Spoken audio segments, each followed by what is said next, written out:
Assalamualaikum warahmatullahi wabarakatuh. Perkenalkan, nama saya Sarah Marwan dari kelas 9 Alexandria. Di sini saya akan membuat video tugas bahasa Indonesia tentang tanggapan sebuah buku fiksi. Buku fiksi di sini itu yang mau saya berikan tanggapan itu berjudul Si Kancil yang Tertangkap.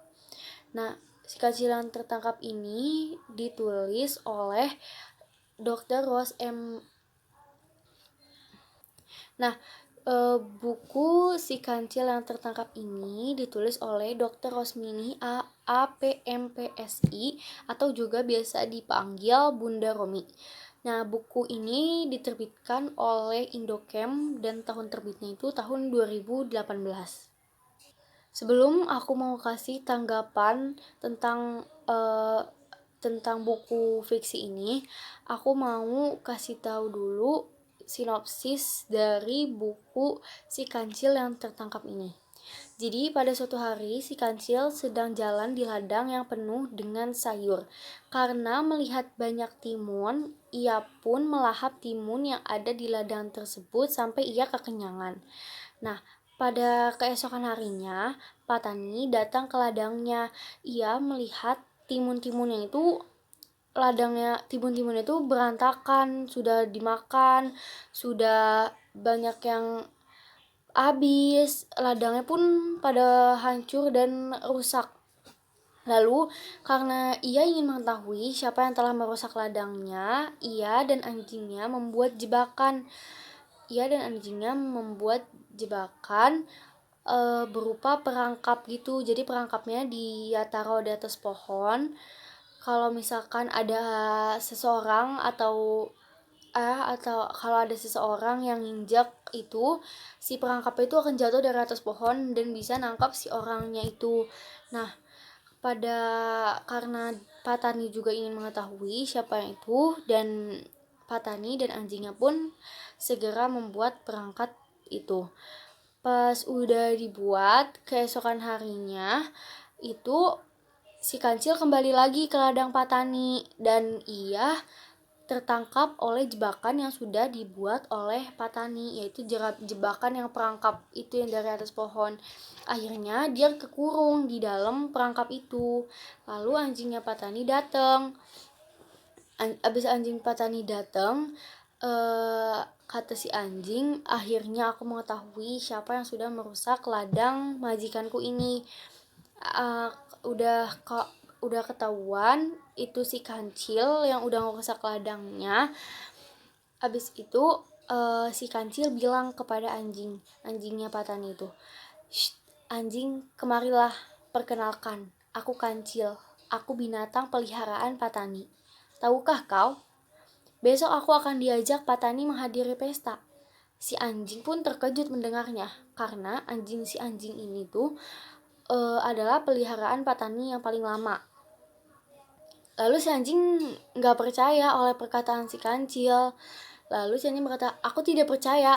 Aku yang sudah lama ikut Pak Tani saja tidak pernah diajak pergi. Malah kau yang diajak. Si Kancil pun menjawab, yah, terserah, kalau kau tidak percaya, lihat saja besok. Aku tidak bohong. Setelah beberapa saat, anjing pun terpengaruh oleh perkataan si Kancil. Lalu anjing dan Kancil pun membuat perjanjian. Si Kancil bilang kepada anjing, kalau kau membukakan aku perangkap ini, aku akan bilang ke Pak Tani untuk mengajak kau juga untuk menghadiri pesta. Lalu si anjing pun terpengaruh oleh perkataannya si Kancil itu. Lalu si anjing membukakan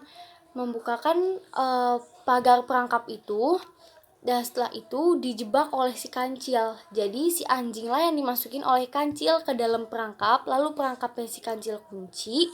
Setelah Kancil kunci, Kancil pun segera lari lagi ke hutan untuk kabur. Lalu Pak Tani datang. Ia ingin melihat siapa yang sudah merusak ladangnya itu. Ketika Pak Tani datang, ia melihat anjingnya sudah dikurung. Lalu ia marah kepada anjingnya. Karena cara itu gagal, kebesokannya Pak Tani membuat cara lain, cara untuk mengetahui siapakah yang telah merusak ladangnya itu.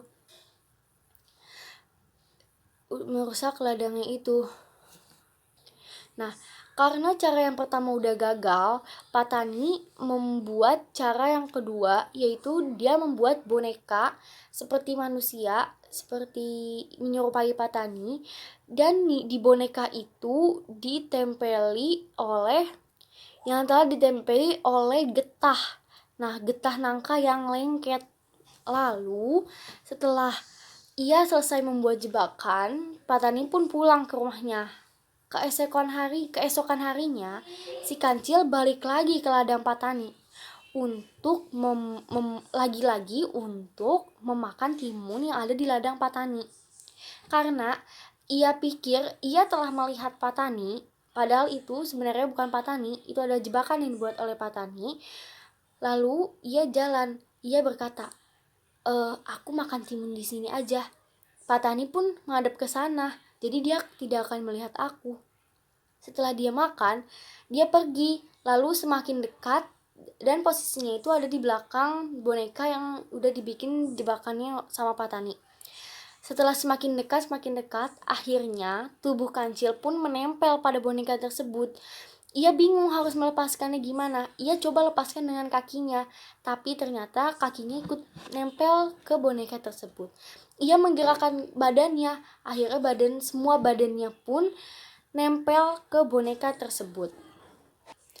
Setelah beberapa saat, Patani pun datang menghampiri si Kancil, lalu ia meledek si Kancil. Ia bilang seperti ini, katanya Kancil binatang yang cerdik, tapi kok ia bisa terperangkap oleh jebakanku. Patani pun tertawa. Setelah Patani puas tertawa, Patani pun membawa pulang si Kancil ke rumahnya, dan si Kancil hanya bisa pasrah karena ia telah tertangkap oleh jebakan yang dibuat Patani. Nah, setelah aku menjelaskan sinopsis dari buku fiksi yang berjudul Si Kancil yang Tertangkap, aku mau beri pendapat tentang buku fiksi ini. Yang pertama, pendapat baik yang ada di buku fiksi ini, itu di bukunya ini lebih banyak gambar daripada tulisan. Jadi di setiap halamannya itu tulisannya itu hanya 5 sampai 6 baris.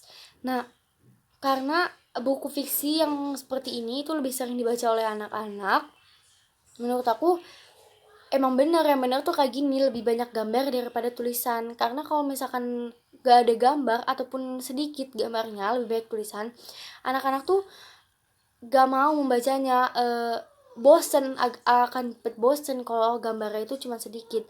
Karena di buku ini gambar itu lebih banyak dan tulisannya itu lebih sedikit, menurut aku ketertarikan anak-anak untuk membaca bukunya tuh semakin tinggi karena dengan adanya gambar yang bervariatif, yang berwarna, sehingga banyak anak-anak yang tertarik untuk membaca buku ini. Nah, kalau pendapat menurut aku, tanggapan aku tentang tanggapan aku tentang buku ini harus diperbaiki itu, menurut aku sendiri ya, itu tuh pesan moralnya atau amanatnya itu lebih baik tersurat, karena kan di sini itu pesan amanatnya tersirat. Kenapa harus tersurat? Karena di sini itu dijelaskan si Kancil yang mencuri timun di ladang Patani. Sementara nggak dijelasin kalau di buku ini tuh kalau mencuri itu tuh nggak boleh. Sementara anak-anak nggak tahu kalau misalkan mencuri itu tuh nggak boleh. Jadi